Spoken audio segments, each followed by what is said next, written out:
তিনটা আমল পৃথিবীর বুকে রয়েছে, যে তিনটা আমল রাসূল আকরাম সাল্লাল্লাহু আলাইহি ওয়াসাল্লাম বলছেন যে পৃথিবীতে এর চাইতে শ্রেষ্ঠ আর কোনো আমল নাই। জমি যখন মানুষ কিনে তখন কিন্তু খেয়াল করে যে টাকাটা কোথায় বেশি পাবো, জমির মানে কি বলে ফিডব্যাকটা 3 বছরে আমি যে জমিটা কিনে ফেলা রাখবো, এই 3 বছর পরে যে টাকাগুলো আমার কাছে আসবে, কোন জায়গায় জমিটা কিনলে ইনভেস্ট করলে আমার টাকাটা বেশি আসবে, কোন দোকানে কোন জায়গায় পজিশন কিনলে কোথায় আমার ব্যবসায়িক প্রফিটটা বেশি হবে।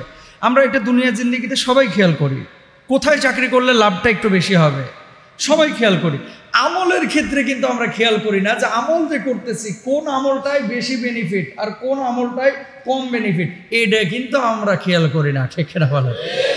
এটা কিন্তু খেয়াল করি না।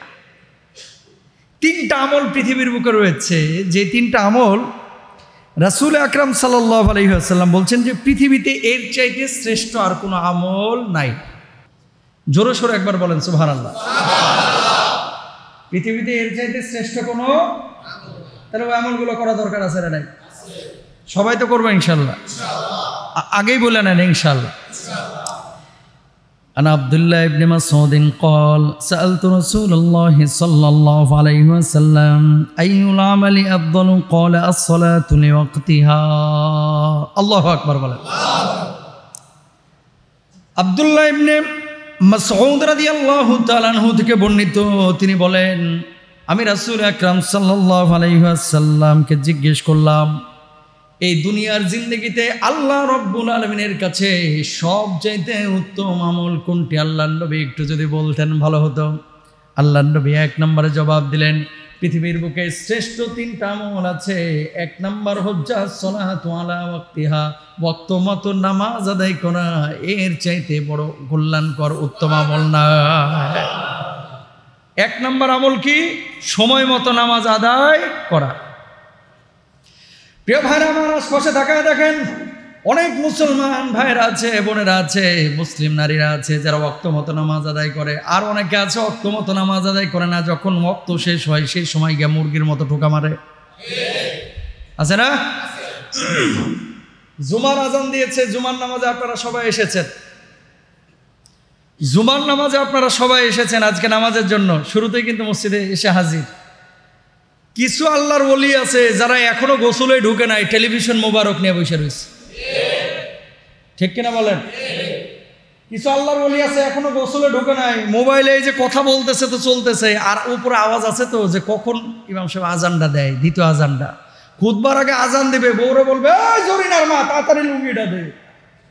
লুঙ্গি দিয়ে কোনো মতো মাথার উপরে পানি ঢাললো না পাছার উপরে পানি ঢাললো, এটা আর খেয়াল নাই, দিয়ে দৌড় মসজিদে এসে নামাজ পড়ে। মজা পায় না, এই নামাজি মজা পায়? অথচ যেটা শুরুতে এসেছে, একটা উট সাদাকা করলে যে পরিমাণ সওয়াব দিতে আল্লাহ রাব্বুল আলামিন আপনার আমল নামায় সেই সওয়াবের ব্যবস্থা করে দেবেন। একটা উট পরিমাণ, একটা উটের দাম কত এখন? প্রায় 4 লক্ষ টাকা বাংলাদেশে। তো 4 লাখ টাকার সওয়াব ফ্রি পাচ্ছেন। ঘোড়ার ডিমের মোবাইলে মেসেঞ্জারে আড্ডাবাজি না করলে কি হয়েছে? টেলিভিশনের সামনে বসে না থাকলে কি হয়েছে? নামাজে আসলে একটা উটের সাদাকা যদি আল্লাহ তাআলা সওয়াব দিয়ে দিত, লাভ কম হইতো না বেশি? কে ভাইরা আমার, তাহলে 1 নম্বর পৃথিবীর বুকে শ্রেষ্ঠ আমল, এর চাইতে বেশি আর কোনো শ্রেষ্ঠ আমল নাই। সে আমলটা কি? ওয়াক্ত মতো নামাজ আদায় করা। সুবহানাল্লাহ বলেন। এই জন্য রব্বুল আলামিন বলছেন ইন্নাস সালাতা কানাত আলাল মুমিনিনা কিতাবাম মাওকুতা। ওয়াক্ত মতো নামাজ আদায় করা, এটা মুমিনের জন্য ফরজ করে দিয়েছেন কে? আল্লাহ। তাহলে ওয়াক্ত মতো সময় নামাজ আদায় করব ইনশাআল্লাহ। শুধু জুমার নামাজ না, যোহর পড়তে হবে, আসর পড়তে হবে, মাগরিব পড়তে হবে, এশা পড়তে হবে, সময় মতো পড়তে হবে। শুকুমুনশি হওয়া যাবে না, খালি শুক্রবারে নামাজ পড়ছে, এরকম হওয়া যাবে না। প্রত্যেক ওয়াক্তে আমরা যাব। 1 নম্বর পাইলাম। 2 নম্বর, আব্দুল্লাহ ইবনে মাসউদ রাদিয়াল্লাহু তাআলা আনহু যখন প্রশ্ন করেছেন, আল্লাহর নবী জবাব দিলেন, ক্বালা কুলতু সুম্মা আইয়ুন? ক্বালা রাসূলুল্লাহ সাল্লাল্লাহু আলাইহি ওয়াসাল্লাম বিররুল ওয়ালিদাইন। আল্লাহ রাব্বুল আলামিনের নামাজ, ওয়াক্ত মতো নামাজ আদায় করার পরে পৃথিবীর বুকে সবচেয়ে উত্তম আমল হচ্ছে বাপ মার সেবা করা, বাপ মার সঙ্গে ভালো আচরণ করা, বাপ মার খেদমত করা। বলুন সুবহানাল্লাহ। এই মসজিদে দান করা সবসময় ফরজ না, কিন্তু বাপ মার ভরণ পোষণে টাকা খরচ করা ফরজ, খেদমত করা কি? নামাজ পড়া যেমন ফরজ তেমনি ফরজ করে দিয়েছেন কে? আহা হা। মুসলমান কি সম্পদ ঘরের মধ্যে আছে রে ভাই। এই যে কালকে এখানে এক ইউটিউবার কে যেন বলছে আমার চাচা মারা গেছে, হুজুর আজকে আসতে পারবো না। বজ্রপাত হয়েছে না, বজ্রপাত, এই বজ্রপাতে কালকে নাকি 12 জন মারা গেছে পুরো বাংলাদেশে। আল্লাহ সবাইকে জান্নাতুল ফেরদাউস নসিব করুক। এই যে বজ্রপাতে যারা মারা গিয়েছে, একটা হাদিস শুনেন, ওমান মাতা ফিল হারিকি ফাহুয়া শাহীদুন, যে ব্যক্তি আগুনে পুড়ে মারা যাবে আল্লাহ তাআলা তারে হুকমান শাহাদাতের মর্যাদা দান করবেন। সুবহানাল্লাহ বলেন। বজ্রপাতে যারা মারা যায় তারা আগুনে পুড়ে মরে, বুঝছেন? বজ্রপাতে যে 11 জন 12 জন মারা গেল, আল্লাহ তাআলা এদেরকে শাহাদাতের মওত দান করবেন, মর্যাদা দেবেন, হুকমান ইনশাআল্লাহ। ইনশাআল্লাহ, আল্লাহুম্মা আমিন। জোরে বলেন তো আমিন। আমরা আশাবাদী। এই বজ্রপাত বেশি হচ্ছে কেন? দ্বিতীয় আমলটা নিয়ে কথা চলতেছে, ভুলে যায়েন না, বাপ মার খেদমত আবার আসবো। এই মোবাইল শরীফ পকেটে পকেটে এখন কিন্তু অ্যান্ড্রয়েড আছে না নাই? বিজ্ঞানীরা বলতেছে এই মোবাইলটা পকেটে থাকার কারণে আগে বজ্রপাত যখন হতো তখন মানুষের সাথে মানুষের কাছে টেনে নিয়ে আসতো না। এই মোবাইল তরঙ্গের কারণে আজকে বজ্রপাত যদি দূরেও হয়, দূর থেকে নাকি এই মোবাইল তরঙ্গ টেনে নিয়ে আসে। আল্লাহ মাফ করুক, আমিন বলেন। বৈদ্যুতিক তার যদি এখানে পড়ে তাহলে কিন্তু বজ্রপাতকে আঁকড়ায় ফেলায়, এখানে মানুষের তেমন ক্ষতি হয় না। ওই যে কুতুবদিয়া কক্সবাজারের দিকে লবণ চাষি 2 জন একসাথে মারা গেছে। তো পুরো বাংলাদেশে একই রাতে এতজন মারা যাবে, একই দিনে 12 জন 14 জন 15 জন, এটা আমাদের জন্য কিন্তু ভালো লক্ষণ না। মনে রাখবেন, দহরাল ফাসাদু ফিল বাররি ওয়াল বাহরি বিমা কাসাবাত আইদিন নাস।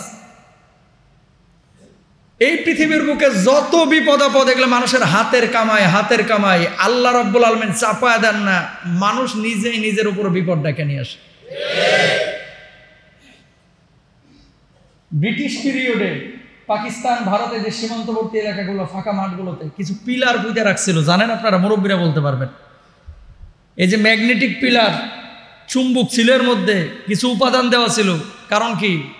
যাতে করে ঠান্ডা করে মানুষ না মরে। কথা বুঝছেন? কারা যেন রটায় দিছে এই পিলার, এক একটার দাম 10 কোটি 15 কোটি টাকা। ওরে ভাই, পিলারটারও চকলেটের মতো তুলে খেয়াল আইছে। কথা বুঝছেন? সরকারও যদি এরকম কোনো উদ্যোগ নেয় যে কোথাও পিলার টিলার, তাল গাছ, এক একটা তাল গাছ প্রাপ্তবয়স্ক হইতে 15 বছর 20 বছর লেগে যায়। ওই নওগাঁ এক মাহফিলে যা দেখলাম 2 পাশে ওরে ভাই শত শত তাল গাছ, এক বুড়া চাচা নাকি লাগাইছে। বুঝছেন? এই বুড়া চাচা কবরে চলে যাবে, যতদিন তাল খাবে, যতদিন তাল গাছের মানুষ ছায়া নেবে, যত পশু পাখি এখান থেকে উপকার পাবে, ততদিন ওই বুড়া চাচা কবরে সওয়াব পাইতে থাকবে। তাল গাছ এই ঠাডা আটকায়, বজ্রপাত এটাকে কি করে? আটকায়। তো আল্লাহ তাআলা তো আটকানোর জন্য সব উপাদান দিয়েছে। এখন আমরা যদি গাছ কেটে ফেলাই, আমরা যদি মোবাইল পকেটে নিয়ে ঘুরি, আমরা যদি পিলার খাইয়া ফেলাই, আমরা যদি এই সমস্ত উল্টাপাল্টা কাজ করি, তো ঠাডা আমার উপরে পড়বে না, তো ছাগলের উপরে পড়বে। কথা বলেন না কেন? তো মানুষের উপরেই তো পড়বে। আল্লাহ বললো যে তাল গাছ এভাবে কাটেছি। বাড়ি করার পরে প্রথম টার্গেটই হচ্ছে যে একটা সুন্দর করে কাঠের খাট বানাবো, সোফা বানাবো, দরজাগুলো কাঠের দেবো। গাছ কাটা খাট বানানোর চিন্তা মাথায় আছে, কিন্তু গাছ লাগানোর চিন্তা কিন্তু আমাদের অধিকাংশরই নাই। কথা বলেন না? অথচ আল্লাহর নবী কি বলছেন খেয়াল করেন। বিশ্বনবী সাল্লাল্লাহু আলাইহি ওয়াসাল্লাম বলছেন, হাতের মধ্যে যদি কোনো গাছের চারা থাকে আর যদি দেখো যে কিয়ামত শুরু হয়ে গেছে, সঙ্গে সঙ্গে গাছের চারা রোপণ করে দাও, কারণ কিয়ামত সংঘটিত শুরু হয়ে যাবে। কিয়ামত শুরু হয়ে গেল আল্লাহর কাছে বলতে পারবা যে আল্লাহ আমি তো গাছ লাগাইছি, আর এই গাছ লাগানোর কারণে আল্লাহ রাব্বুল আলামিন আমলটাই সওয়াবে পূর্ণ করবে। পেয়ারা খান না অনেক সময়? পেয়ারা খান, আম খান, লিচু খান, তারপরে যে তাল খান, আঠিগুলা ছোট যদি বিচি হয় ওগুলো পকেটে রাখেন, অথবা একটা ডিব্বায় রাখেন, অথবা পলিথিনে ঢোকায় রাখেন। যখন রাস্তা দিয়ে হাইটে যাবেন ওই বিচিগুলো মুষ্টিবদ্ধ করে ফাঁকা জায়গায় ফেলাই দেবেন। আপনি জানবেনও না 5 বছর পর হয়তোবা এই গাছটা থেকে লিচু ধরবে, অন্য মানুষ খাবে, আপনি খাইতে পারছেন না, কিন্তু কবরে শুয়ে আপনি সওয়াব পাবেন। দেখছেন? এটা করতে কয় হাজার কোটি টাকার খরচ হবে? 5000 কোটি। 500টা টাকা হুজুর 50 টাকাও খরচ হবে না, ঠিক কিনা? সুতরাং এই যে বিসি বিসি খাচ্ছেন যেগুলা, তাল বলেন, লিচু বলেন, আমের সিজন আসতেছে। মাশাআল্লাহ, বাংলাদেশে এক সৌদিয়ান নাগরিক আমরা বলতেছিল ঢাকা এসে যে তোদের দেশে গরিব কে বলছে? আমি বললাম কেন? এত গাছ, কারণ সৌদি আরবে শহরের ভিতরে একটা গাছের পেছনে 8 থেকে 9 লাখ টাকা খরচ হয় ভাই।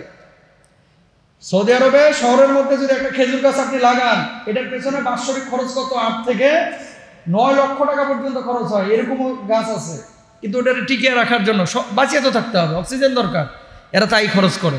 তোদের দেশে এত গাছ, যেদিকে তাকায় খালি গাছ আর গাছ, এত টাকা মানুষ কই পায়? তাহলে গরিব কিভাবে হয়? আমি বললাম বেটা, এই বাদুরে ওই যে পেয়ারা খায় এসে হাগে, ওখান থেকেও গাছ উঠে। কথা বলেন না কেন? এই দেশে তো এই হয়। তরমুজ লাগান না, অথচ তরমুজ এত বড় উঠে রয়েছে কার থেকে? ওই বাদুরের বরকত। মানে আরেক জায়গা থেকে খাইছে আম, খায়া আপনার ছেলে মনে করেন কি করতেছে, ফেলাই দিতেছে। ওমা, 1 মাস পরে এত বড় গাছ একেবারে বাইরে সালাম দিতেছে, আসসালামু আলাইকুম ভাই, ঠিক কিনা? তো এই দেশের মধ্যে কিন্তু এত মেহনত করা লাগে না, এই দেশের মাটি ভালো, এই জন্য আল্লাহ তাআলা সব গাছগাছরা দেন। যেখান থেকে কথাটা বলছিলাম, এই বজ্রপাতে যারা আল্লাহ তাআলা যাদেরকে নিয়ে গেছেন, প্রত্যেকের শাহাদাতের মৌত দান করুন, সবাই বলেন আমিন। দ্বিতীয় কল্যাণ, সবচাইতে শ্রেষ্ঠ আমল, সেটি হচ্ছে বাপ মার খেদমত করা। আমার নবীজি বলেছে ভাই, 1 নম্বর কি বলেছেন মনে আছে না? নামাজ পড়া ওয়াক্ত মতো। 2 নম্বর বাপ মার খেদমত করা। এটা এমন একটা জিনিস, এমন একটা জিনিস, এমন একটা বিষয়, বাংলাদেশের 90% মানুষ বিষয়টা শুনে ফিল করে না, শুনে আমল করে না, শুনে এ কান দিয়ে ঢুকায়, এ কান দিয়ে বাইর করে ফেলাই। নামাজ পড়া ফরজ মনে করে, কিন্তু এই কাজটাকে ফরজ মনে করে না। বুঝেন নাই কথা? নামাজ পড়া ফরজ, কিন্তু বুড়া বাপ মার খেদমত করা ফরজ, এটা কিন্তু মুসলমান ভুলে গেছে। এই জন্য প্রিয় ভাইরা আমার, গুলশান বনানীতে বাড়ি করছে, 2 তলা 5 তলা বিল্ডিং এর মালিক হচ্ছে, আধা হাত লম্বা পেটের মধ্যে মা জায়গা দেয়, অথচ সন্তানের 5 তলা বিল্ডিং এর মধ্যে অনেক সময় সন্তান মারে জায়গা দেয় না। তুমি গাদ্দার, তুমি কুলাঙ্গার সন্তান, তোমার চাইতে নিকৃষ্ট সন্তান আল্লাহ জমিন আর নাই। তাকান, আপনি আপনার বাপের সঙ্গে যে আচরণ করবেন, আপনার সন্তানটা সেটাই কিন্তু শিখবে। আমার দাদার সাথে আমার বাপ কি আচরণ করেছে, আমার দাদির সাথে আমার বাপ কি আচরণ করেছে, এটা কিন্তু সন্তান শিখবে। আমি আমার বাচ্চাদেরকে রাত্রিবেলায় নিজে আব্বা আম্মারে ফোন দিই না, আব্বা আম্মা তো আছে বাইরে, বাচ্চাটারে দিয়ে ফোন দেওয়াই। কারণ কি জানে? বাচ্চা বুঝে যে আব্বা দাদা তাদের খোঁজ রাখতেছে। টাকা অনেক সময় দাদির হাতে দিই, নিজে দিই না, ছেলেরে বলি যে তুমি তোমার দাদিরে দাও। কেন? শিখেন, এগুলা দরকার আছে। আমি আমার বাপের থেকে শিখেছি। পায়েস রান্না করলো, আব্বা বলতো যে যাও দাদারে ডেকে নিয়ে আসো। কেন? আব্বা বুঝাইতো যে মুরব্বী যখন হয়ে যাবে তখন বাপ মার মানে যত্ন নিতে হবে। 5 ভাই 7 ভাই থাকলে বাপ মা এদিক সেদিকে যাবেই, বাচ্চাটারে পাঠিয়ে দেবেন, যা তো দাদারে নিয়েই। একটু ভালো রান্না করলে, তারপরে ভালো খাবার যে একা একা খেতে হয় না, বাপ মাকে নিয়ে খেতে হয়। টাকা পয়সা যে শুধু নিজেই পেট লোড করে ঢুকাইতে হয় না, বাপ মারও দিতে হয়। এগুলো যখন ছোট বাচ্চার হাত দিয়ে দিবেন, ছোট বাচ্চা দিয়ে যখন আপনার বাপ মাকে ডাকাইবেন, তখন কি হবে? বাচ্চাটা শিখবে। ওই বাচ্চাটা কখনো বাপ মার সাথে গাদ্দারি করবে না। আর বাপ মার সঙ্গে যারা পশুর মতো আচরণ করবে, আপনি আপনার বাপ মাকে ধাক্কা মারবেন, আপনার সন্তান আপনার লাথি মেরে বুড়ি গঙ্গায় ফেলবে। কামাতা দিন তুদান, যেমনটা করবেন তেমনটাই। বাপ লাঠি নিয়ে হাঁটে, রাত্রিবেলায় খক খক করে কাশে, পছন্দ হয় না। বউ বলতেছে তোমার আব্বার কাশি ইদানিং বাড়িয়া গেছে। এদিকে ছেলেও বলতেছে ঠিকই, বুড়া বাপ মা আছে, আমারও ঘুমের ডিস্টার্ব হয়, অফিস করতে পারি না। লাঠি তোর হাতেও আসবে বদমাস, একটু ওয়েট কর। কথা কন না কেডা? আজকে যে বুড়া মানুষটা অজু ধরে রাখতে পারে না, লাঠি যারা হাঁটতে পারে না, কয়দিন কয়দিন সর্বোচ্চ 20 বছর। আচ্ছা মানলাম সর্বোচ্চ 30 বছর, তখন বুঝবা লাঠির কি কদর, তখন বুঝবা কাশি কিন লেগে আসে, তখন বুঝবা কেন রাত্রিবেলায় আরেকজনকে সঙ্গী চাইতাম, তখন বুঝবা মানুষ শিক্ষিত হচ্ছে, কিন্তু কিছু মানুষ শিক্ষিত হয়ে মানুষ হচ্ছে না, জানোয়ার তৈরি হচ্ছে, জানোয়ার। ঠিক কেনা বাইরে একটু কড়াকড়ি বললাম। ওই যে ভারত, আর দেশ যদি স্বাধীন না হয়তো আমরা তো একসাথেই থাকতাম। এই উপমহাদেশ ভারত, বাংলাদেশ, পাকিস্তান একসাথে ছিল না আগে?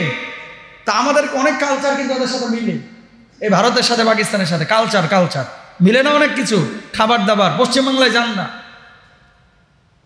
বাপের সাথে সম্পত্তি নিয়ে ঝামেলা, সম্ভবত ইয়াতে ওই যে তেলেগু কি কেরালার ওইদিকে কি যেন দেখলাম নিউজে, ঘুষাইতে বাপরে, বুড়া বাপ নড়তে পারতেছে না, ছেলে যে এইভাবে মুখে টুকে ঘুষাইতে মারিয়ে গেছে। নওয়াজুবিল্লাহ বলেন না। ও ভাই, মানুষ এতটা নিকৃষ্ট কিভাবে হতে পারে? বাংলাদেশেও এরকম, এটা না হলে মিডিয়ায় এসেছে তাই আমরা দেখতে পেলাম, কিন্তু অনেক সময় মিডিয়ায় আসে না। মাকে কূপ দিয়ে সন্তান মেরে ফেলে নেশার টাকা না দেওয়ার কারণে। এগুলো যদি মিডিয়ায় আসতো তাহলে জানা যাইতো আসলে এই সন্তানের চাইতে রাস্তার কুকুরও অনেক ভালো। কারণ একটা কুকুরকে একটা রুটি খাওয়াইলে এই কুকুরটা কখনো ওই রুটি দাদার সাথে গাদ্দারি করে না। একটা বাড়ির সামনে একটা কুকুরকে 3 দিন ভাত দিলে এই বাড়ির সামনে অচেনা কাউকে দেখলে কুকুরটা ঘেউ ঘেউ করে। তুই কেমন সন্তান, 10 মাস 10 দিন তোর পেটের মধ্যে রাখলো, অথচ তুই তোর মারে দেখিস না। তোর বাপটা তোর জন্য 26 বছর কষ্ট করলো, সেই বাপটার খেদমত করিস না। আল্লাহর জমিনে তোর চাইতে বড় গাদ্দার আর কেউ নাই, ঠিক কিনা? বাপ মা বড় দামি সম্পদ। নামাজ পড়া যেমন ফরজ, বাপ মার খেদমত করা তেমনি আল্লাহর নবী সাল্লাল্লাহু আলাইহি ওয়াসাল্লাম বসা এমন মুহূর্তে কয়েকজন সাহাবীকে আল্লাহর নবী সাল্লাল্লাহু আলাইহি ওয়াসাল্লাম বললেন, জিহাদে যাওয়ার জন্য পারমিশন চেয়েছে। আল্লাহর নবী পারমিশন দিয়ে দিলেন। একজন করে কয়েকজনকে পারমিশন দেওয়া হলো। সর্বশেষ যে সাহাবী দাঁড়ানো, আল্লাহর নবী বললেন, তুমি কেন দাঁড়িয়ে আছো? আল্লাহর নবী, আমিও জিহাদের ময়দানে যাইতে চাই। আল্লাহর নবী বললেন, জিহাদের ময়দানে তোমার যাওয়ার কোনো প্রয়োজন নাই। শুনলাম বাড়িতে খেদমত করার মতো কেউ নাই, তোমার বুড়িমা আছে, যাও মায়ের খেদমত করো। ওগো নবীজি, ওই মানুষগুলো জিহাদের ময়দানে যেহেতু অনেক সওয়াব পাবে, আমি পাইলামটা কি? আমি কি পাবো? আল্লাহর নবী বললেন, ওরা যুদ্ধের ময়দানে গিয়ে যে সওয়াব পাবে, তুমি তোমার বুড়িমার খেদমত করার কারণে আল্লাহ রাব্বুল আলামিন তোমার আমল নামাতেও সেই সওয়াবের ব্যবস্থা করে দিবে। জিহাদের ময়দানে আল্লাহর নবী যেতে না করেছেন, সিচুয়েশন যেমন হয়েছে আল্লাহর নবী বলেছে, যা তোর মার খেদমত কর। বুড়া বাপ মার খেদমত আমরা অনেকেই করি না। আহা, ইনদাকাল কিবারু আহাদুহুমা আও কিলাহুমা। আল্লাহ রাব্বুল আলামিন এই জন্য বলেছে, বিশেষ করে কোন সময়? যেই সময়টায় তোমার বাপ মা বৃদ্ধ অবস্থায় পরিণত হবে, ওই সময় বাপ মার খেদমত বেশি বেশি করতে হবে। আল্লাহ তৌফিক দান করুন। সবাই বলেন ইনশাআল্লাহ। কয়টা আমল গেল? 2টা। এরপর আব্দুল্লাহ ইবনে মাসউদ বলছেন কি, ক্বালা কুলতু সুম্মা আইয়ুন, ক্বালা আল জিহাদু ফি সাবিলিল্লাহ। আব্দুল্লাহ ইবনে মাসউদ বলছে, ইয়া রাসূলুল্লাহ, পৃথিবীর শ্রেষ্ঠ আমল এরপরে কোনটা? আল্লাহর নবী জবাব দিলেন, আল্লাহর রাস্তায় জিহাদ করা। বলুন সুবহানাল্লাহ। দুঃখজনক হলেও সত্য, জিহাদ আর জঙ্গিবাদকে একসাথে মিলায় ফেলা। আমরা জিহাদের কথা শুনলেই এখন অনেকেই মনে করি কি জিহাদ আর জঙ্গিবাদ একই জিনিস। না, জিহাদ ইসলামী শরিয়ার কোরআনুল কারীমের বলা একটা উল্লেখযোগ্য বিষয়। যখন প্রয়োজন হবে জিহাদ করা ফরজ। জিহাদকে কেউ যদি অস্বীকার করে তার ঈমান থাকবে না, সে কাফের হয়ে যাবে, ঠিক কিনা ভাইরা আমার? নামাজ পড়া যেমন ফরজ, যখন প্রয়োজন জিহাদ করা তেমনি ফরজ করেছেন কে? আল্লাহ। আরো জোরে বলেন, কে? আল্লাহ। নামাজ পড়া যেমন ফরজ, দিন ফলো করা, নবীকে ভালোবাসা যেমন আবশ্যক আপনার জন্য, আল্লাহর জমিনে প্রয়োজনে বুকের রক্ত দেওয়া, প্রয়োজনে জীবন দেওয়া, প্রয়োজনে ফাঁসির মঞ্চে দাঁড়ানো, ফাঁসির রশি গলায় ঝুলিয়ে নেওয়া, এটাও মুসলমানের উপরে ফরজ, প্রয়োজন সাপেক্ষে, ঠিক কিনা ভাইরা আমার? সব সময় না। কিন্তু আজকে মুসলমান আমরা নামাজ, রোজা, হজ, যাকাত এই 4টা জিনিসকেই মনে করি ইসলাম। এর বাইরে আর ইসলাম নেই। এর বাইরে আর ইসলাম অন্য কিছু আছে যে, এই যদি এটা মনে করতাম, মাপে কি ওজনে কেউ কোনোদিন কম দিতে পারতাম? নফসের সাথে একটা জিহাদ। মন চাচ্ছে আজকে আমি একটু আনন্দ পানি ঢালি গলা দিয়া, কিন্তু মুসলমান এই আনন্দ পানি ঢালবে না, নফসের সাথে জিহাদ করবে। এটাও বড় জিহাদ। আল্লাহ রাসূলকে গালমন্দ করেছে, আপনি যেই দল করেন না কেন আপনার উচিত সেখানেই প্রতিবাদ করা। এটা জিহাদ। এটা কি সব সময় তরবারি নিয়ে লড়াই করতে হবে? এটা জরুরি না। মহল্লায় দেখতে পাচ্ছেন ওখানে গান বাজতেছে, মেয়ে নিয়ে এসে নাচানাচি করতেছে, ফুর্তি করতেছে, আপনি জানেন যে এখানে আকাম কুকাম হচ্ছে, ওই জায়গাটায় যে পুলিশকে যদি 999-এ ফোন দিয়ে কাজটা বন্ধ করে দেন, সেটাও আপনি জিহাদ করলেন। আল্লাহু আকবার বলেন। কারণ আপনি যে কাজটা করেছেন অনেকে কাজটা করার সাহসও করে নাই। এগুলো জিহাদ, যুদ্ধ। আবার কখনো যদি মুখোমুখি সংঘর্ষ হয়, রাষ্ট্রীয়ভাবে ইসলামিক ফাউন্ডেশন বলে দিয়েছে, অথবা সারা ওয়ার্ল্ডের মুসলমানরা একদিকে চলে গেছে, এখন আল্লাহর জমিনে আল্লাহর দিন টিকিয়ে রাখার জন্য ময়দানে যাওয়ার প্রয়োজন, তখন লড়াই করা এটাও আপনার উপর আবশ্যক। সুতরাং ইমানদারকে উদখুলু ফিস সিলমে কাফা, পরিপূর্ণভাবে নিজেকে যে আল্লাহর সামনে সঁপে দিয়েছে। আমিত্ব বলতে কিছু নাই, আমার বলতে কোনো কিছু নাই। এই হাতের মালিক আমার আল্লাহ, এই চোখের মালিক আমার আল্লাহ, এই জিহ্বার মালিক আল্লাহ, এই জুব্বার মালিক আল্লাহ, এই বডির মালিক আল্লাহ, আমার পাটার মালিক আল্লাহ। সুতরাং আল্লাহ আমার বলতে কোনো কিছু নাই, আমার আল্লাহর জিনিস আল্লাহ আমার কাছে আমানত রেখেছে। আমার আল্লাহ যেমনে বলবে আমি সেইভাবে চলবো, ঠিক কিনা? আর যদি বলেন যে লিডার যেমনে বলবে সেইভাবে চলবো, তাহলে আপনি গোলামি করলেন লিডারের, আল্লাহর না। কথা বলে না। চোখ, কান, এই হাত এগুলো বানাইছে কে? আল্লাহ সুবহানাহু ওয়া তাআলা। সুতরাং গোলামি হবে একমাত্র সেই আল্লাহ সুবহানাহু ওয়া তাআলা। কোনো মানুষের গোলামি কোনো মুসলমান করতে পারে না, প্রিয় ভাইরা আমার। সুতরাং আল্লাহ সুবহানাহু ওয়া তাআলার রাসূল সাল্লাল্লাহু আলাইহি ওয়াসাল্লাম বলেছেন, আব্দুল্লাহ ইবনে মাসউদের জিজ্ঞাসা করার কারণে যে পৃথিবীর বুকে শ্রেষ্ঠ 3টা আমল রয়েছে, এর চাইতে শ্রেষ্ঠ আমল আর নাই। 1 নম্বর নামাজ পড়া, 2 নম্বর বাপমার খেদমত করা, 3 নম্বর আল্লাহর রাস্তায় লড়াই করা, আল্লাহর রাস্তায় জিহাদ করা যখন প্রয়োজন হবে। হাদিসটি আছে সহিহ মুসলিমে, হাদিস নাম্বার হচ্ছে 85, যে হাদিসটা আপনাদের সামনে পেশ করলাম। আমরা অনেক সময় কিন্তু মানুষের হাত ধরে অথবা মানুষের সাথে কোলাকুলি করে মানুষের চেহারার দিকে তাকিয়ে বলি, আই লাভ ইউ, আমি তোমাকে অনেক ভালোবাসি, আমি তোমাকে অনেক ভালোবাসি। প্রেমিক প্রেমিকা যেমন বলে, হুজুর হুজুরকে বলে, মুরব্বী মুরব্বীকে বলে, বাবা সন্তানকে বলে, সন্তান বাবাকে বলে, বলে না আমি তোমাকে অনেক ভালোবাসি, বলে কে বলে না? মানুষের মধ্যে ভালোবাসা, মমত্ববোধ না থাকলে মানুষ কিন্তু টিকতে পারবে না। ভালোবাসা কিন্তু আবশ্যক, কিন্তু সেই ভালোবাসাটা হইতে হবে বৈধ জায়গায়, বৈধ ব্যক্তিকে, বৈধ স্থানে, বৈধ সময়ে। বুঝেন নাই কথা? রাত্রেবেলায় মেয়ের কণ্ঠ পাইলেন আর মেয়ের ফোন দিয়ে বললেন যে আমার তো কোনো ফ্রেন্ড নেই, তোমার সাথে আমি একটু কথা বলতে পারি? আছে না কিছু ন্যাকামো করে এরকম? হ্যাঁ, এই একটু কথা বলার পরে, হ্যাঁ আমরা বোনের মতো, তারপরে একটু পরে আমরা একটু ফ্রেন্ড হতে পারি না, তারপরে একটু আমরা একটু কাছে আসতে পারি না, আমরা একটু দেখা সাক্ষাৎ করতে পারি? তোর মাথায় ঝটার বাড়ি বদমাইশ। এরকম কিছু আছে না? নাই, জোরে বলেন। কাছে আসা, দূরে যাওয়া এগুলো না। আল্লাহ রাসূল সাল্লাল্লাহু আলাইহি ওয়াসাল্লামের ভালোবাসা, ওয়ারাজুলানে তাহাব্বা ফিল্লাহি ইজতামা আলাইহি ওয়া তাফাররাকা আলাইহি, যেই দুইজনের মধ্যে ভালোবাসা হবে আল্লাহর জন্য, যেই দুইজনের মধ্যে শত্রুতা হবে আল্লাহর জন্য। আল্লাহর নবী বলছে, কাল কিয়ামতের ময়দানে সূর্য যখন মাথার উপরে চলে আসবে, আল্লাহ তাআলা এই দুই ভালোবাসাকারীকে এবং শত্রুতা পোষণকারীকে আল্লাহ রাব্বুল আলামিন আরশের নিচে ছায়ার ব্যবস্থা করে দেবে।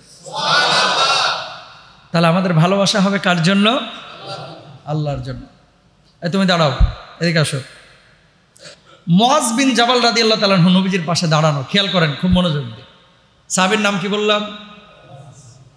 বৈশা রয়েছে, বলেন না একটু। মুআজ বিন জাবাল রাদিয়াল্লাহু তাআলা আনহু, আল্লাহর নবী সাল্লাল্লাহু আলাইহি ওয়াসাল্লাম এভাবে হাত ধরলেন। কার? মুআজ বিন জাবালের। সুবহানাল্লাহ বলবেন না? আচ্ছা, নবীজি যখন কোনো কথা মুখ থেকে বাহির করতেন, সাহাবীরা কি অবিশ্বাস করতেন কেউ? এ সাহস কি কারো ছিল? মুআজ বিন জাবালের হাতটা ধরে নবীজি হাদিসের মধ্যে আসতেছে, বলতেছে, মুআজ আমি তোমাকে ভালোবাসি। সুবহানাল্লাহ বলেন না? কে বলতেছে? নবীজি। কাকে বলতেছে? মুআজ বিন জাবালকে হাত ধরে নবীজি বলতেছে, মুআজ আমি তোমাকে ভালোবাসি। আল্লাহু আকবার। এরপরে দেখেন নবীজি সাল্লাল্লাহু আলাইহি ওয়াসাল্লাম এরপরে কি বলতেছেন? আবার বলতেছেন, মুআজ আল্লাহর নামে হলফ করে বলতেছি আমি তোমাকে ভালোবাসি। মুআজ আমি তোমাকে ভালোবাসি। ইসলামের শত্রু যারা, তারাও নবীজিকে বিশ্বাস করতেন। তার কথায় সামান্য কোনো সন্দেহ আল্লাহ রাসূল সাল্লাল্লাহু আলাইহি ওয়াসাল্লামের ব্যাপারে করতেন না। নবীজি বলতেছেন, মুআজ আমি তোমাকে ভালোবাসি, একটা কথা বলবো? ইয়া রাসূলুল্লাহ বলেন। যাও বসো। আল্লাহ রাসূল সাল্লাল্লাহু আলাইহি ওয়াসাল্লাম তখন মুআজকে বলতেছেন, মুআজ ভালোবাসার কথা মনে করে দিয়ে রাসূল সাল্লাল্লাহু আলাইহি ওয়াসাল্লাম বললেন, আমি তোমাকে একটা কথা বলি, এই আমলটা কখনো ছাড়বা না। রাসূল আকরাম সাল্লাল্লাহু আলাইহি ওয়াসাল্লাম মুআজকে বললেন, মুআজ, আমি তোমাকে বলছি কখনোই নামাজের পরে এই দোয়াটা ছাড়বা না। দোয়াটা কি? আপনারা অনেকেই হয়তো পড়েন কিন্তু হিস্ট্রি জানেন না। আল্লাহ রাসূল সাল্লাল্লাহু আলাইহি ওয়াসাল্লাম বললেন, আল্লাহুম্মা আইন্নি আলা যিকরিকা ওয়া শুকরিকা ওয়া হুসনি ইবাদাতিক। বলুন আল্লাহু আকবার। নবীজি হাত ধরে বলতেছে, আমি তোমাকে ভালোবাসি মুআজ, আমি তোমাকে ভালোবাসি মুআজ, আমি তোমাকে ভালোবাসি, আই লাভ ইউ, আমি তোমাকে ভালোবাসি। মুআজ, এই দুয়াটা কখনো নামাজের পরে ছাড়ো না। আল্লাহুম্মা আইন্নি আলা যিকরিকা ওয়া শুকরিকা ওয়া হুসনি ইবাদাতিক। আল্লাহর শুকরিয়া আদায় করে এই দুয়াটা কেউ পড়বে নামাজের পরে, আল্লাহ রাব্বুল আলামিন তার জন্য জান্নাতের দরজা খুলে দিবে। তাহলে একজন সাহাবীকে নবীজি কি বলছেন? আমি তোমাকে ভালোবাসি। ভালোবাসে কি বললেন? আমলের কথা শোনাইলেন। আর আমরা ভালোবাসে ডাকি রমনা পার্কে। কথা বলেন না কেন? বন্ধু বান্ধবের সাথে ভালোবাসা, বন্ধু বান্ধবীর সাথে ভালোবাসা, বান্ধবী বান্ধবীর সাথে ভালোবাসা, বন্ধু বন্ধুর সাথে ভালোবাসা। দোস্ত, এই সালমান, বিকালে কই আসুস? কই দোস্ত আজকে তো ফিরি আছি। কাই বেটা একটু আড্ডাবাজি করি। কই আমু? কই বেরিবাদের দিকে আয়। যাইয়া চিপা চাপাই ঢুকে ফুকাফুকি শুরু। কথা বলেন ঠিক কিনা? এরা ডাইকে নিয়ে এসে ফুকাফুকি করে, আর আমার নবী ভালোবাসার কথা বলে আমল শিখাই। সুবহানাল্লাহ। তাহলে জান্নাতি মানুষের আখলাক হচ্ছে ভালোবাসা করবে কার জন্য? আল্লাহর জন্য। আর এই দোয়াটা আপনারা প্রত্যেকেই করার চেষ্টা করবেন। আবার বলেন, আল্লাহুম্মা আইন্নি আলা যিকরিকা ওয়া শুকরিকা ওয়া হুসনি ইবাদাতিক। হে আল্লাহ, আপনার জিকির, আপনার কৃতজ্ঞতা ও শুকর আদায় করা এবং সুন্দর করে আপনার ইবাদত করতে আপনি আমাকে সাহায্য করুন। মুসনাদে আহমদের 22,119 নম্বর হাদিস। সুতরাং আল্লাহুম্মা ইন্নী আলা যিকরিকা ওয়া শুকরিকা ওয়া হুসনি ইবাদাতিক। নবীজি বলছেন, মুআজ, আমি তোমাকে ভালোবাসি, কোনো নামাজের পরে এই দোয়া ছাড়বা না, আমরাও ছাড়বো না ইনশাআল্লাহ। আল্লাহ তৌফিক দান করুক। বলুন আমিন। প্রিয় ভাইরা আমার, পৃথিবীতে আমল করে আমরা জান্নাতে সবাই যাইতে চাই, কিন্তু কিছু কাজ আছে যে কাজগুলো মানুষ নামাজ পড়বে, রোজা করবে, হজ করবে, যাকাত দেবে, কিন্তু এই কাজগুলোর কারণে আল্লাহ সুবহানাহু ওয়া তাআলা তার জন্য জাহান্নামটাকে একেবারে আবশ্যক করে ফেলবে। মানে নামাজ রোজা করেও মানুষ যে জাহান্নামে যাবে, নামাজ রোজা করেও যে কোটি কোটি মানুষ জাহান্নামে যাবে, এই কথাটি রাসূল আকরাম সাল্লাল্লাহু আলাইহি ওয়াসাল্লাম কিন্তু হাদিসের মধ্যে বলে দিয়ে গেছেন। রাসূল আকরাম সাল্লাল্লাহু আলাইহি ওয়াসাল্লাম বলছেন, কি খেয়াল করেন, আতাদরুনা মানিল মুফলিস? সাহাবীদেরকে জিজ্ঞেস করছেন, এই সাহাবীরা, তোমরা কি জানো পৃথিবীর বুকে সবচেয়ে দরিদ্রকে? আপনাদেরকেও জিজ্ঞেস করা হলে যদি বলা হয় যে পৃথিবীর সবচেয়ে দরিদ্রকে, আপনারা কিন্তু এক কথায় জবাব দিয়ে দেবেন, যার টাকা নাই, মাফি ফুলুস। যার ফুলুস নাই, ও হচ্ছে পৃথিবীর বুকে সবচেয়ে গরিব, সবচেয়ে গরিব। আল্লাহ রাসূল জিজ্ঞেস করলেন, সবচেয়ে দরিদ্রকে তোমরা কি জানো? সাহাবীরা জবাব দিল, ক্বালু আল মুফলিসু ফিনা ইয়া রাসূলুল্লাহ মাল্লা দিরহাম লাহু ওয়ালা মাতা। ক্বালা রাসূলুল্লাহ সাল্লাল্লাহু আলাইহি ওয়াসাল্লাম, আল মুফলিসু মিন উম্মতি মান ইয়াতি ইয়াউমাল কিয়ামাতি বিসলাতিহি ওয়া সিয়ামিহি ওয়া যাকাতিহি ওয়া ইয়াতি ক্বাদ শাদামা হাদা قد شتم هذا وقذف هذا وأكل مال هذا وسفك دم هذا وضرب هذا فيقتص هذا من حسناتي وهذا من حسناتي। রাসূল আকরাম সাল্লাল্লাহু আলাইহি ওয়াসাল্লাম বললেন, আমার উম্মতের মধ্যে প্রকৃত দরিদ্র সেই ব্যক্তি, যে ব্যক্তি কিয়ামতের দিন নামাজ, রোজা, যাকাত এই সমস্ত আমল নিয়ে আসবে, এর পাশাপাশি কাউকে গালি দিয়েছে, কারো উপর অপবাদ দিয়েছে, কারো সম্পদ হরণ করেছে, কাউকে হত্যা করেছে, কাউকে প্রহার করেছে, তার কাছ থেকে তার সওয়াবের বিনিময়ে প্রতিশোধ গ্রহণ করা হবে। পাওনা বা হক আদায়ের পূর্বে তার সওয়াব শেষ হয়ে গেলে ওই ব্যক্তির গুনাহ তার উপর চাপিয়ে দেওয়া হবে এবং অবশেষে তাকে জাহান্নামে নিক্ষেপ করা হবে। সুনানে তিরমিজির 2418 নম্বর হাদিস। জোরে সোরে একবার বলেন নাউজুবিল্লাহ। পড়ে বললাম কেন? কারণ আছে, হাদিসটা খুব দীর্ঘ হাদিস। এবার আসেন ব্যাখ্যায়। আপনি নামাজ পড়লেন, আপনি রোজা করলেন, আপনি হজ করলেন, আপনি যাকাত দিলেন, আবার মসজিদ থেকে বাইর হয়ে একজনের বাপ্পা তুলে গালি দিলেন। কি দিয়েছেন? গালি দিয়েছেন। আরেকজনের হক মেরে দিয়েছেন। আল্লাহর হাবিব সাল্লাল্লাহু আলাইহি ওয়াসাল্লাম কি বলছেন? গালি দিয়েছে, অপবাদ দিয়েছে, সম্পদ হরণ করেছে, কাউকে হত্যা করেছে, কাউকে ঘুষি মারছে, প্রহার করেছে। অন্যায়ভাবে কাউকে যদি হত্যা করে কেউ, কিয়ামতের ময়দানে এই ব্যক্তির আমল থেকে আল্লাহ রাব্বুল আলামিন ওই হত্যাকারীকে তার আমল বুঝিয়ে দিবেন। আপনি একদিন গালি দিয়েছেন, এই গালির বদলা হিসেবে আল্লাহ সুবহানাহু ওয়া তাআলা তার আমল নামাই আল্লাহ সুবহানাহু ওয়া তাআলা আপনার আমল থেকে কেটে কেটে এই গালির বদলা দিয়ে দিবেন। আপনি কারো সম্পদ নষ্ট করেছেন, আপনার আমল থেকে কেটে কেটে তার সম্পদটা তাকে বুঝিয়ে দেওয়া হবে। আপনি কারো ব্যাপারে অপবাদ দিয়েছেন, আপনার সওয়াব কেটে তার আমল নামায় বুঝিয়ে দেওয়া হবে। আপনি এবার আল্লাহরে বলবেন, আল্লাহ 60 বছর নামাজ পড়লাম, আজকে তো আমল দেখতেছি 500 গ্রামও নাই। আল্লাহ তখন বলবে, জালেম, নামাজ তো পড়ছিলি। আমার হাবিব যে সুনানে তিরমিজির হাদিস আগে বলে গেছিল যে পৃথিবীর বুকে এর চাইতে বড় দরিদ্র আর কেউ নাই। আজকে হচ্ছে তুই কাঙ্গাল, তুই ফকির, তুই সেই মিসকিন যে নামাজ পড়ে রোজা করো আরেকজন হক মেরেছিস, আরেকজনকে ঠকাইছিস। আজকে আমি আল্লাহ তাআলা ওই সমস্ত পাওনাদারদের পাওনা মিটাইয়া দিছি, এই জন্য তোর আমলের পাল্লা এই অবস্থা। জোরে সরে বলেন নাউজুবিল্লাহ। বেড বেডে তাকায় থাকবো আর কইব, আল্লাহ লাভটা হইল কি? 35 বছর নামাজ পড়লাম, 40 বছর নামাজ পড়লাম, এখন হবে ডাকি। আল্লাহ বলবে, ফেরেশতারা দাঁড়ায় আছিস কে? শিকলে বাঁধ আর মানে পিটাইতে পিটাইতে জাহান্নামের মধ্যে নিক্ষেপ কর। জোরে বলেন নাউজুবিল্লাহ। আচ্ছা, 30 বছর ব্যাংকে গার্মেন্টসে চাকরি করে প্রতি মাসে 10,000 করে জমাইলেন। 30টা বছর টার্গেট কি? নিজে খাওয়ার লেগা, একটু যেন ভালো থাকতে পারি শেষ বয়সে, বাচ্চা কাচ্চা নিয়ে যাতে করে একটু ভালো থাকতে পারি। 30 বছর পরে ব্যাংকে যেয়ে দেখলেন আপনার অ্যাকাউন্ট খালি, সরকার সব টাকা নিয়ে চলে গেছে। মাথায় আকাশ ভাঙ্গা পড়বে না, ঠাডা ভাঙ্গা পড়বে। কথা বলেন না কেন? এই 30টা বছর টাকা জমাইলাম, একটা টাকা আমার অ্যাকাউন্টে নাই। 30 বছর নামাজ পড়ে এই পাপগুলো কইরা কবরে গেলেন, কুছবি ফায়দা নেই হোগা, একেবারে ডিরেক্ট জাহান্নামে যেতে হবে। সুতরাং যে ব্যক্তি নামাজ পড়ে অন্যায়ভাবে সে মানুষকে হত্যা করতে পারে না, যে নামাজ পড়ে আরেকজনের হক নষ্ট করতে পারে না, যে ব্যক্তি নামাজ পড়ে সে ব্যক্তি আরেকজনকে ঠকাতে পারে না, আরেকজনের ব্যাপারে মিথ্যা অপবাদ দিতে পারে। কয়দিনের জিন্দেগি ও ভাই, কয়দিনের জীবন। আহা, এখানে যারা বসে আছেন অধিকাংশ মানুষের বয়স 40-এর উপরে, ম্যাক্সিমামই যাদের দাঁড়িয়ে আছে 40-এর উপরে বয়স, আর যুবক ম্যাক্সিমামে 20 ক্রস করেছে। আর বাকি কয়দিন? 40 হয়ে গেলে ধরে নেন অ্যাভারেজে 60 বছর, আর 20 বছর ধরে নিলাম। নিশ্চয়তা তো নয়, যে কোনো সময় মরে যাবেন, যে কোনো সময় মারা যাবেন। 20টা বছর যে আপনি বেঁচে আছেন, এই 20 বছরের পুরো হায়াতটা, পুরো জিন্দগিটাকে আপনি ব্যবহার করতে পারবেন? কিছু সময় থাকবে অসুস্থতা, কিছু সময় থাকবে বাথরুমে যাওয়া, কিছু সময় থাকবে খাওয়া দাওয়া, কিছু সময় থাকবে দুনিয়ার ব্যস্ততা, কিছু সময় থাকবে বৃষ্টি, কিছু সময় থাকবে প্রখরতা, কিছু সময় থাকবে তাবদাহ। প্রিয় ভাইরা, আবার 60 বছর যদি একজন মানুষ হায়াত পায়, 30টা বছর কিন্তু ঘুমায় কাটায় দেয়, ঘুমায় কাটায় দেয়, ঘুমায় কাটায় দেয়। ঠিক কেনা? তো 30 বছর ঘুমায় কাটাইলেন, 12 বছর ছিলেন নিষ্পাপ, থাকলো 18 বছর।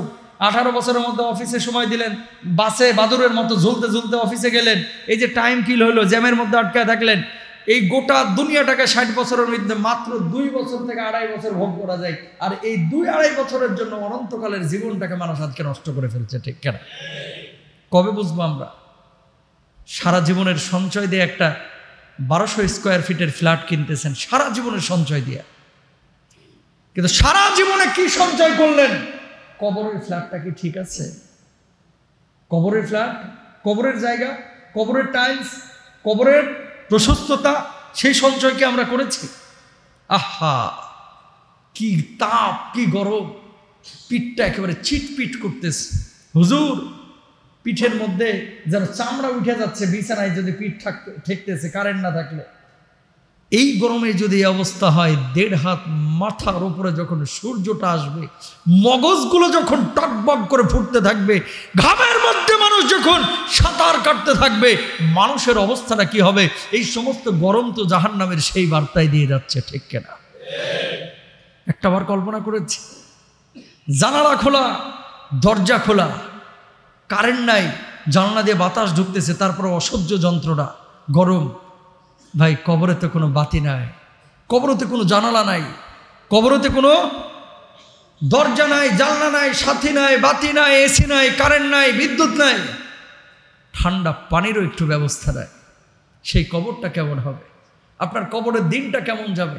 আপনার কবরের রাতটা কেমন যাবে? ও ভাই, যখন ঢেকে দেওয়া হবে, ভেতর থেকে আপনি বুঝবেন যে আসলে এখন সূর্য ডুবছে না সূর্য উঠছে। আপনি জানবেন না এখন চাঁদ উঠছে নাকি চাঁদ চলে যাচ্ছে। আপনি জানবেন না এখন পূর্ণিমার চাঁদ উঠেছে, পূর্ণিমার রাত নাকি অমাবস্যার রাত। দিন দিনের মতো চলবে, রাত রাতের মতো চলবে, সূর্য সূর্যের মতো উঠবে ডুববে, চাঁদ চাঁদের মতো চলবে ডুববে, আসবে যাবে। আপনার কবরের পরিবর্তন হবে না। পরিবর্তন তখনই হবে যখন আমল নিয়ে কবরে যাবেন, ঠিক কিনা? আপনি হীন পৃথিবী, কিচ্ছু না ভাই। আহা, রাহমানি হুজুর যতদিন খুতবা দিচ্ছে, কালকে মারা যাবে এই মেম্বারে এসে আরেকজন খুতবা দিবে। এই যে আমার চাচা এখানে বসে নামাজ আদায় করছে, কালকে মারা যাবে তার জায়গাটা এসে আরেকজন নামাজ আদায় করবে। এই যে ক্যামেরাম্যানগুলো এখানে এতজন এসেছে, আজকে মারা যাক তার জায়গায় আরেকজন আসবে, তার চ্যানেল থাকবে না, আরেক চ্যানেল আসবে। আপনার দোকানটা আপনি মারা যান, আপনার সন্তান চালাইতে পারবে না, ওই দোকানটা আরেকজন ভাড়া নেবে। দুনিয়ার গতিতে চলবে, ক্ষতিগ্রস্ত আপনি হবেন, আমি হব, ঠিক কিনা? কয়দিনের জিন্দেগি, একটু শুদ্ধ হই না ভাই? কবর বড় কঠিন জায়গা। এই যে তাপ, এই যে তাবদাহ, এই যে প্রখরতা, এগুলো দরকার আছে, না হলে মানুষ চিনবে না তো। আরে সুখের স্বাদ সেই পায় যে দুঃখে থাকে। যে জীবনে দুঃখে হয় নাই, বিপদে পড়ে নাই, তার কাছে আনন্দের মুহূর্তটা অতটা সুখকর হয় না, ঠিক কেন ভাই? আমার এই যে গরম উষ্ণতা, এগুলো কি বার্তা দেয়? জাহান্নামের নিঃশ্বাস এই গরম। একটু কল্পনা করেন তো, কারেন্টটা এখনই চলে গেলে, জানালাগুলো লাগায় থাকলে এই মানুষগুলোর মধ্যে এখানে বসে থাকা ইম্পসিবল। এরকম মনে হয় হিট স্ট্রোকে মানুষ মারা যাচ্ছে। ও ভাই, কিয়ামতের ময়দানে তো হিট স্ট্রোক হবে না ভাই। কবরের জিন্দেগিতে হিট স্ট্রোক বলে কিচ্ছু থাকবে না, সেদিন খা খা করবে সব কিছু। সুতরাং সেই কবরের জন্য নামাজ পড়া দরকার আছে না নাই? মানুষের হক নষ্ট করব আমরা? ইনশাল্লাহ বলেন। কাউকে তুচ্ছ তাচ্ছিল্য করব না, গাল মন্দ করব না। যতদিন খাবো হালাল খাওয়ার চেষ্টা করব। নবীজি সাল্লাল্লাহু আলাইহি ওয়াসাল্লাম যদি বকরি চড়াইতে পারে, নবীজি যদি আয় উপার্জনে হালাল পথ অবলম্বন করতে পারে, হালালের মধ্যেই শান্তি ভাই, হালালের মধ্যেই শান্তি। হালাল পয়সার ব্রয়লার মুরগিতে যে স্বাদ পাবেন, হারাম পয়সার ওই কাচ্চিতেও ওই স্বাদ পাবেন না, গরুর রেজালাতেও ওই স্বাদ পাবেন না। লিখে নিয়ে যান। হালালে এমন বরকত আল্লাহ তাআলা দিয়েছে, প্রমাণ নেন। রিক্সাওয়ালারা ডাল আলু ভর্তা দিয়ে ভাত খেয়ে যে স্বাদ পায়, হারামখোর সুদখোর আরেকজনের হক নষ্ট করে, এই বেটা জুমার দিনে গরুর গোস্ত, ছাগলের গোস্ত, মুরগির গোস্ত, ইলিশ মাছের কোপ্তা টোপ্তা এগুলো খাওয়াই শান্তি পাবে না, স্বাদ পাবে না। তারপরও রুচি ঠেকতেছে না এর মুখের মধ্যে। রিক্সাওয়ালার মুখে রুচির অভাব নাই। কারণটা কি? কায়িক পরিশ্রম করতেছে, হালাল উপার্জন করতেছে। আল্লাহ এমন বারাকাত তার জিহ্বার মধ্যে দিয়েছে, খাবারের মধ্যে দিয়েছে, যা জিহ্বার মধ্যে দিতেছে এটাই স্বাদ লাগতেছে। আর যখন বারাকাত উঠে যাবে, বরকত যখন উঠে যাবে, সন্তান থাকবে, কথা শুনবে না ভাই। কিছু বাপ মার সন্তান এখন আছে দেখবেন, কথা শুনে না। এবং সতর্ক হয়ে যান আপনারাও। আগামীর সময়ে বড় ভয়াবহ একটা সিচুয়েশন আমার এই বাংলাদেশ, ভারত, পাকিস্তানও তৈরি হবে, গোটা বিশ্বে তো তৈরি হয়েই গেছে। যেই সন্তানটার জন্য আজকে এত কষ্ট করছেন, অনেক বাপ আপনারা এখানে আছেন, রাস্তায় ওই যে যখন মুরগি টুরগি দেখেন পোড়ানো, মন চায় যে আমি একটু খাই, কিন্তু খায় না। যাই বাড়িতে নিয়ে যাই, সবাই একসাথে খাবো। আইসা দেখলেন যে বাড়িতে আপনি এক টুকরাও পান নাই, ওই 4 বাচ্চা মিলে কাটাকাটি করে খাইছে। তো এত কষ্ট কাদের জন্য করতেছেন? সন্তানের জন্য না?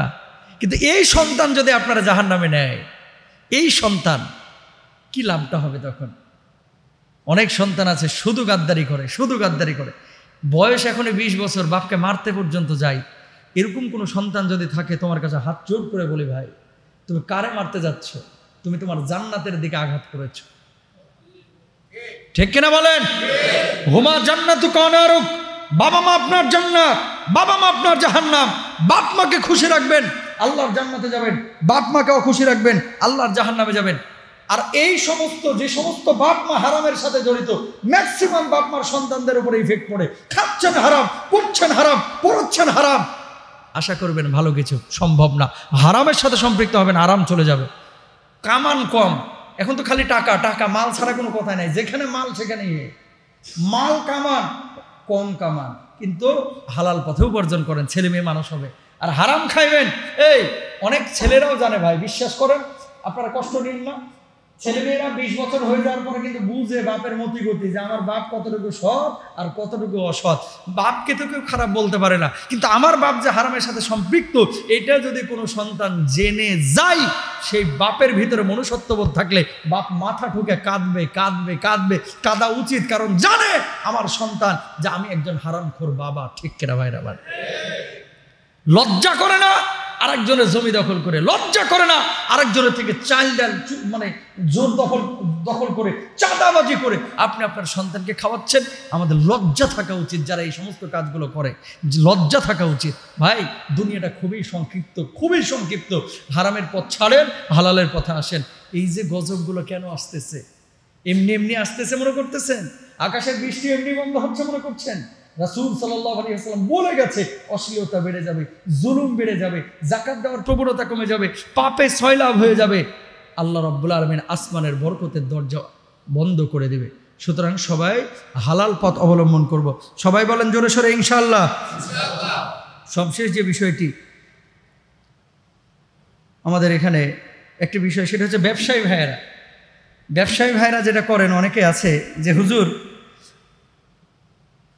দোকানের মধ্যে দেখবেন লেখা থাকে বিক্রিত মাল ফেরত নেওয়া হয় না, বিক্রিত মাল ফেরত নেওয়া হয় না। এই কথা আপনারা লিখে রাখেন।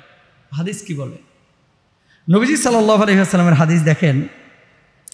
আল্লাহ রাসূল সাল্লাল্লাহু আলাইহি ওয়াসাল্লাম বলছেন, মান আকালা নাদিমান সাফকাতাহু আকালাল্লাহু আসরাতাহু ইয়াউমাল কিয়ামা। যে ব্যক্তি ক্রয়ের ওপরে লজ্জিত ব্যক্তির সাথে কৃত চুক্তি ভঙ্গ করে, আল্লাহ তাআলা কিয়ামতের দিন তার অপরাধকে ক্ষমা করে দিবেন। সুবহানাল্লাহ বলে। একজন মানুষ একটা জামা কিনে নিয়ে গেল, নিয়ে যাওয়ার পরে দেখতেছে জামাটা একটু ত্রুটি, অথবা জামাটা গায়ে লাগায় দেখতেছে ছোট, সাথে সাথে কোনো ক্ষতি না করে দোকানদারের কাছে নিয়ে আসলো। ভাই জামাটা তো একটু ছোট, আমি তো বুঝি না, এখানে পরে দেখতে পারি না, ওখানে যা দেখলাম যে একটু ছেঁড়া, তো ভাই একটু জামাটা ফেরত নিলে ভালো হয়। ওই দোকানদার যদি জামাটা ফেরত নিয়ে নেয়, আল্লাহর নবী বলছে কিয়ামতের ময়দানে আল্লাহ তাআলা এর গুনাহ মাফ করে দিবেন। 2 নাম্বার, বাগুন কিনছেন, আপেল কিনছেন, কমলা কিনছেন, কিন্তু ওখানে পোকা, ওখানে ধরা পড়ে নাই। এরা যে কি দোয়া পড়ে, অনেক মানুষ কিন্তু এটা বুঝে না, ওখানে ধরা পড়ে না। উল্টায়া পাল্টায়া চেগায়া সুগায়া লাড়ায়া লুড়িয়া সব দেখছে, তারপর বাড়িতে এসে দেখে পচা। কিরে তরমুজ কিনলাম একেবারে সুন্দরী তরমুজ, মেকআপ করা, যাওয়ার পরে দেখে ওরে ভাই দাঁতই না একটাও, সব পুকুরা। কথা বুঝেন না? এরকম হয় না অনেক সময়? দেখলাম কি আর পাইলাম কি? ভাই আপনার তরমুজ না লাউ না কদু বুঝতেছি না ভাই, ফেরত নেন। ইহসান করে তখন যদি এটা ফেরত নেন, আসলে ত্রুটিযুক্ত, যদি এরকম বুঝেন যে এটা ফেরত নেওয়ার মতো এবং ফেরত নিয়ে নেন, আল্লাহর নবী বলছে আল্লাহ তাআলা কিয়ামতের ময়দানে তারা মাফ করে দিবেন। এরপরে দেখেন রাসূল সাল্লাল্লাহু আলাইহি ওয়াসাল্লাম কি বলছেন? সিলমান কাতাক ওয়াফু আম্মান যালামাক ওয়া আহসিন ইলা মান আসা ইলাইক। তার সাথে সম্পর্ক স্থাপন করো, যে তোমার সাথে সম্পর্ক ছিন্ন করতে চায়, যে তোমার প্রতি জুলুম করেছে তাকে ক্ষমা করে দাও, যে তোমার প্রতি খারাপ আচরণ করেছে তুমি তার প্রতি অনুগ্রহ করো। তাহলে যে জুলুম করেছে তার সাথে আমরা জুলুমের আচরণ করব না। আমি মাজলুম হতে চাই, জালেম হতে চাই না, কারণ মাজলুমের পক্ষে আছে কে? আরো যারা বলেন কে? কেউ যদি জুলুম করতে চায়, এই ভাইরা আমার একটা কথা লিখে নিয়ে যান কলিজার মধ্যে, জুলুম করে পৃথিবীর বুকে কোনো মানুষ ওই জুলুমের খেসারত না দিয়ে কবরে ঢুকবে না। হয়তোবা এক সময় মাজুর হয়ে যাবেন, আপনি বুঝতেছেন যে আরে এরকম একটা ভালো লোক এত বড় বিপদে পড়লো কেমনে। আল্লাহ দেখছে ও কতটা ভালো লোক, আপনি দেখেন নাই। বুঝতে পেরেছেন? মানে আপনি যদি মনে করেন যে আমি জুলুম করেছি, কারো উপর অন্যায় করলেন, পাওয়ার আছে আপনার, আপনি নিশ্চিন্তে থাকেন না ভাই। কবরে এটার খেসারত দিয়েই তারপরে ঢুকবেন, আর কবরে তো শাস্তি আছেই। মানে জুলুমের পরিণতি যে কত ভয়াবহ এটা মানুষ জানলে এখান থেকে 100 গজ দূরে থাকতো, কিন্তু মানুষ জানে না। মানুষ মনে করে আমি তো পার পেয়ে গেছি। না, এমনভাবে আল্লাহ ধরবেন, আল্লাহ ছাড় দেন কিন্তু ছেড়ে দেন না। যে আপনার সাথে খারাপ আচরণ করবে তার সাথে ভালো আচরণ করে, যে আপনার সাথে সম্পর্ক ছিন্ন করতে চায় জোর করে তার সাথে সম্পর্ক আপনি রক্ষা করেন। আল্লাহর নবী বলছে ওই ব্যক্তি জান্নাতে আমার সাথে পাশাপাশি থাকবে। নবীজি সাল্লাল্লাহু আলাইহি ওয়াসাল্লাম এটাই করেছেন। এটাই আমাদের আখলাক হওয়া উচিত। বেচা কিনায় কোনো ভুগিযুগি, ছলতাচুরি, লুকোচুরি চলবে না। কিনবেনও স্পষ্ট দেখে শুনে, বেচবেনও স্পষ্ট দেখে শুনে। তো পুরো আলোচনা থেকে আজকে আমরা অনেক তথ্য কিন্তু পেলাম। আল্লাহ তাআলা আমাদের সবাইকে বুঝে বুঝে আমল করার তৌফিক দান করুন। হাদা মা ইনদি ওয়াল ইলমু ইনদাল্লাহ আলাইহি তাওয়াক্কালতু ওয়া ইলাইহি উনীব ওয়া আখির দাওয়ানা আলহামদুলিল্লাহি রাব্বিল আলামিন। আসসালামু আলাইকুম ওয়া রাহমাতুল্লাহি ওয়া বারাকাতুহু।